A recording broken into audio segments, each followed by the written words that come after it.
दोस्तों, गौतम बुद्ध की शिक्षा हर किसी के जीवन को नई दिशा दे सकती है। अगर आप भी इसे मानते हैं तो कमेंट्स में नमो बुद्धाय लिखना मत भूलिए। एक समय की बात है, नगर में एक व्यापारी रहता था। अपने और अपने परिवार के भरण पोषण के लिए वह नमक का व्यापार करता था। उसके परिवार में पत्नी और 2 पुत्र थे। व्यापारी के दोनों पुत्रों का स्वभाव बिल्कुल अलग था। जहां एक और बड़ा पुत्र बहुत ही संकोची और शर्मीले स्वभाव का था, उसे किसी से बात करने में भी शर्म आती थी। वही उसका छोटा पुत्र बहिर्मुखी स्वभाव वाला व्यक्ति था। वह किसी से भी अपनी बात कहने में कभी संकोच नहीं रखता था। लोग अक्सर बड़े पुत्र को भोला और बेवकूफ समझते थे। कई बार लोग उसके भोलेपन का फायदा भी उठा लेते थे और वह पलटकर कभी किसी को कुछ नहीं कहता था। व्यापारी अपने पुत्र के इस स्वभाव के कारण बहुत अधिक नाराज होता था। बातचीत न कर पाने और शर्मीले स्वभाव के कारण व्यापारी ने कई बार अपने पुत्र की पिटाई भी कर दी थी। हालांकि इस वजह से उसके पुत्र का स्वभाव सुधरने के बजाय और भी खराब हो गया। बचपन से ही बड़ा पुत्र बेहद परेशान रहने लगा था। उसके अंदर आत्मविश्वास की कमी हो गई थी। परीक्षा में वह आते हुए प्रश्नों के उत्तर भी अपने डर के कारण नहीं लिख पाता था। इस कारण उसकी शिक्षा भी ठीक ढंग से नहीं हो पाई। बड़ा पुत्र जब युवावस्था को प्राप्त हुआ, तब व्यापारी ने उसे अपने साथ व्यापार में हाथ बटाने को कहा। अपने पिता से डर के कारण वह व्यापार करने को तैयार हो गया, किंतु वह कई बार ऐसी गलतियां कर देता था जिससे व्यापारी बहुत अधिक नाराज हो जाता था। एक दिन व्यापारी किसी दूसरे काम के कारण शहर गया हुआ था। उस समय उसकी दुकान पर बड़ा पुत्र बैठा हुआ था। तभी कुछ लोग आए और उन्होंने बड़े पुत्र से कहा कि हमें तुम्हारे पिता ने भेजा है। उनका यह संदेश है कि इस समय दुकान में नमक की जितनी बोरियां रखी हुई है वह सब हमें दे दो। उन्होंने नमक की सभी बोरियों को शहर मंगवाया है। व्यापारी का पुत्र उनसे प्रश्न पूछने की हिम्मत जुटा ही रहा था कि वे दोनों आदमी दुकान के अंदर घुस गए और दुकान में जितनी भी नमक की बोरियां रखी थी सबको तांगे में रखा और लेकर चले गए।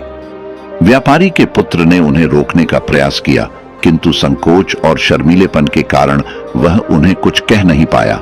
उसने मन ही मन सोचा कि यदि मैं इन्हें नमक ले जाने से रोकूं तो पिताजी मुझ पर नाराज होंगे।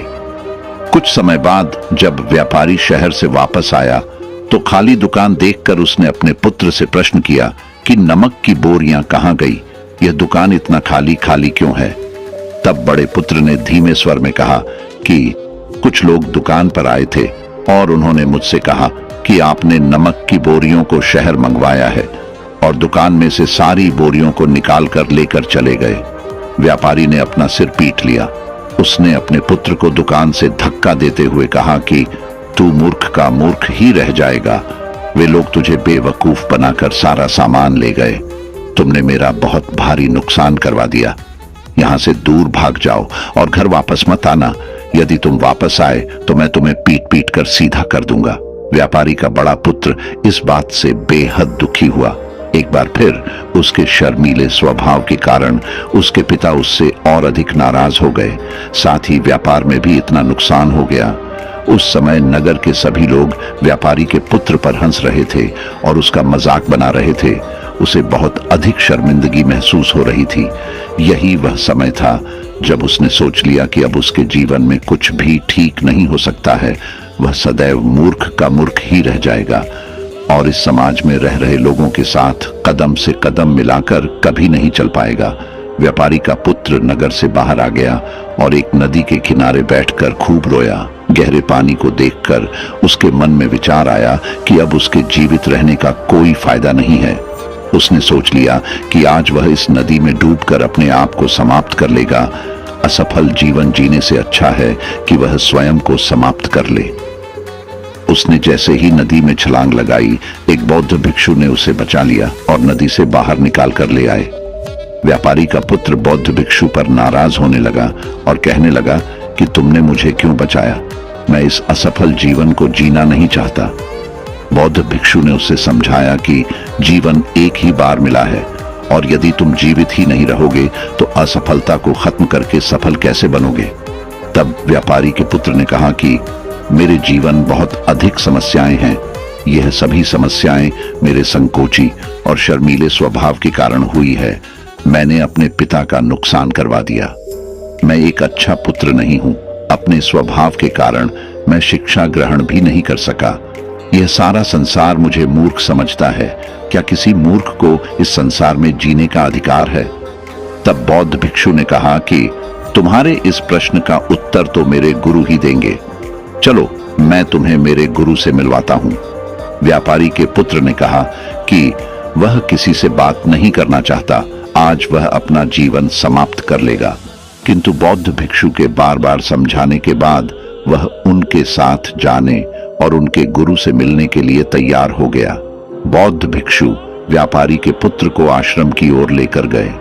वहां पर व्यापारी के पुत्र ने देखा कि एक व्यक्ति पेड़ के नीचे ध्यान मग्न बैठे हुए हैं। तभी बौद्ध भिक्षु ने कहा कि यह हमारे गुरु गौतम बुद्ध हैं।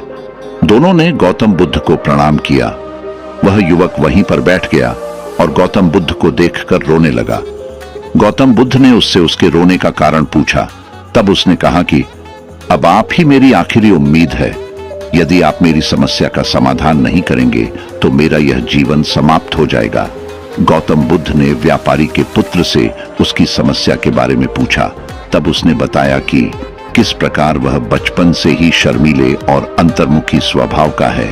इस कारण लोग उसे मूर्ख समझ लेते हैं और उसके पिता भी उससे प्रेम नहीं करते। तब गौतम बुद्ध ने युवक को शांत कराते हुए कहा कि मेरे पास तुम्हारी समस्या का समाधान है। तुम्हारा जीवन बहुत ही आसान हो सकता है। तब युवक ने कहा कि क्या सचमुच ऐसा हो सकता है? आप बहुत ही महान व्यक्तित्व प्रतीत होते हैं। आपके तो कई शिष्य हैं। हे गुरुदेव, मैं भी आपका शिष्य बनना चाहता हूं। क्या आप मुझे अपने शिष्य के रूप में स्वीकार करेंगे? गौतम बुद्ध ने कहा कि हाँ, अवश्य। युवक ने कहा कि ठीक है गुरुदेव, अब मुझे वह उपाय बताइए जिससे कि मेरा जीवन बदल जाए।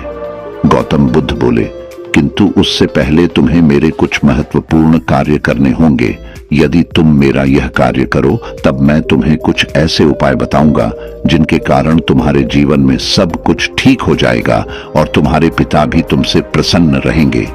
गौतम बुद्ध ने उस युवक को कहा कि आज से 3 दिन बाद मैं तुम्हें ऐसे उपाय बताऊंगा जिससे तुम्हारा जीवन बदल जाएगा। किंतु 3 दिनों तक तुम्हें मेरे सभी कार्य करने होंगे।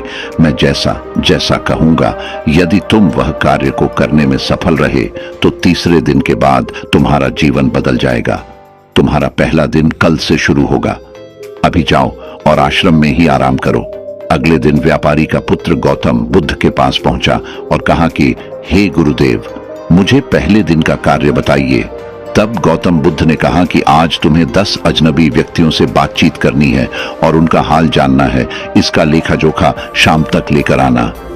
व्यापारी के पुत्र को बड़ा ही संकोच महसूस हुआ, किंतु उसने गौतम बुद्ध को हाँ कह दिया। वह निकल पड़ा 10 अजनबी लोगों से बातचीत करने। शुरू में उसे बहुत अधिक संकोच हुआ। कई लोग तो उसे डांट कर भगा देते थे। उसके सामने अपना जीवन बदलने का यही एक उपाय था। आखिरकार कोशिश करते हुए उसने 10 अजनबी लोगों के नाम और उनके व्यापार का लेखा जोखा प्राप्त कर लिया। शाम को जब वह गौतम बुद्ध के पास पहुंचा तो प्रसन्नता के साथ उसने गौतम बुद्ध को बताया कि आज का कार्य उसने सही ढंग से पूरा कर लिया है। कुछ लोग तो उसके मित्र भी बन गए हैं। दूसरे दिन फिर वह युवक गौतम बुद्ध के पास पहुंचा। तब गौतम बुद्ध ने कहा कि आज का कार्य है, तुम आश्रम में रह रहे 10 शिष्यों को संबोधित करते हुए उन्हें जल के उपयोग के विषय में पढ़ाओ।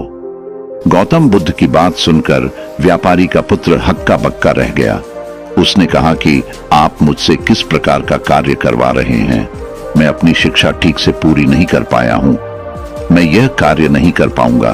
तब गौतम बुद्ध ने कहा कि ठीक है, तब मैं तुम्हें उपाय भी नहीं बताऊंगा। व्यापारी के पुत्र ने प्रार्थना करते हुए कहा कि आप जानते हैं मेरी शिक्षा अधूरी है, फिर मैं किस प्रकार बालकों को शिक्षा दे सकता हूं? गौतम बुद्ध ने मुस्कुराते हुए कहा कि यहां सिर्फ मैं जानता हूं कि तुम्हारी शिक्षा अधूरी है, वे बालक नहीं जानते। तुम रोज अपने जीवन में जल का उपयोग करते हो। यही सब बातें जाकर उन बालकों को बतानी है। आखिरकार व्यापारी के पुत्र के पास कोई रास्ता नहीं बचा। हिम्मत जुटाकर वह उन बालकों के पास पहुंच गया। शुरू में तो उसके हाथ पैर कांप पर रहे थे, किंतु आखिरकार उसने जल की विशेषताओं के बारे में बताना प्रारंभ कर दिया। उसने बालकों को जल की 5 विशेषताएं बताई और जल्दी से वहां से भाग आया। गौतम बुद्ध के पास आकर उसने कहा कि बहुत अधिक डर लग रहा था, किंतु मैंने बालकों को जल की 5 विशेषताएं बता दी हैं। गौतम बुद्ध ने कहा कि जो एक बार फिर कोशिश करके आओ। व्यापारी का पुत्र ने एक बार फिर हिम्मत जुटाई और बालकों को जल के विषय में पढ़ाना शुरू किया। इस बार व्यापारी के पुत्र को बिल्कुल डर नहीं लग रहा था। पूरे आत्मविश्वास के साथ बालकों को शिक्षा दी। तब गौतम बुद्ध ने युवक की प्रशंसा करते हुए कहा कि तुम अवश्य ही साहसी हो। गौतम बुद्ध से शाबाशी सुनकर वह युवक बहुत अधिक प्रसन्न हुआ। युवक तीसरे दिन जब गौतम बुद्ध के पास आया तो गौतम बुद्ध ने उससे कहा कि आज का कार्य तुम्हें थोड़ा अजीब लग सकता है, किंतु आज तुम्हें अपने पिता से मिलने जाना है। गौतम बुद्ध की यह बात सुनकर वह युवक बहुत अधिक डर गया। उसने कहा कि नहीं नहीं, मैं अपने पिता के सामने नहीं जाऊंगा। गौतम बुद्ध ने कहा कि ठीक है, तब मैं तुम्हें उपाय भी नहीं बताऊंगा। आखिरकार उस युवक को गौतम बुद्ध की बात माननी पड़ी। गौतम बुद्ध ने उसे समझाया कि अपने पिता के पास जाकर उनसे क्षमा मांगना और कहना कि तुम्हें एक और अवसर दे, ताकि तुम स्वयं को बुद्धिमान साबित कर सको। उसे युवक ने बड़ी हिम्मत के साथ अपने पिता का सामना किया और उनसे क्षमा मांगी। आखिरकार व्यापारी ने अपने पुत्र को क्षमा कर दिया और उसे दूसरा अवसर देने के लिए तैयार हो गए। व्यापारी का पुत्र गौतम बुद्ध के पास आया और उसने जब उपाय के बारे में जानना चाहा, तब गौतम बुद्ध ने कहा कि तुमने स्वयं ही अपना उपाय खोज लिया है। तुम किसी से बात नहीं कर पाते थे, शर्मीले थे। सब कुछ तुम्हारे मन में बैठा हुआ डर था। हम कितने आत्मविश्वासी हैं, कितने शर्मीले हैं और हमारे अंदर कितना डर है, यह सिर्फ हमें पता होता है। बाहरी दुनिया में किसी को नहीं पता होता है। बाहरी दुनिया में हम स्वयं को जिस प्रकार का दिखाते हैं, लोग हमें इस प्रकार का समझते हैं। अगर तुम आत्मविश्वासी नहीं हो तो भी अनजान व्यक्तियों के सामने यदि आत्मविश्वासी होने का अभिनय करो तो किसी को पता ही नहीं चलेगा कि तुम कौन हो। वह युवक समझ चुका था कि गौतम बुद्ध उसे क्या बताना चाह रहे हैं। गौतम बुद्ध को धन्यवाद किया और उनसे वादा किया कि वह जीवन में सफल होकर दिखाएगा। दोस्तों, यह वीडियो पसंद आई हो तो इसे लाइक जरूर करें और चैनल को सब्सक्राइब करना न भूलें। आपके आसपास भी कोई ऐसा शर्मीला और संकोची स्वभाव का व्यक्ति है तो उसे यह वीडियो जरूर शेयर करें ताकि उसकी सहायता हो सके।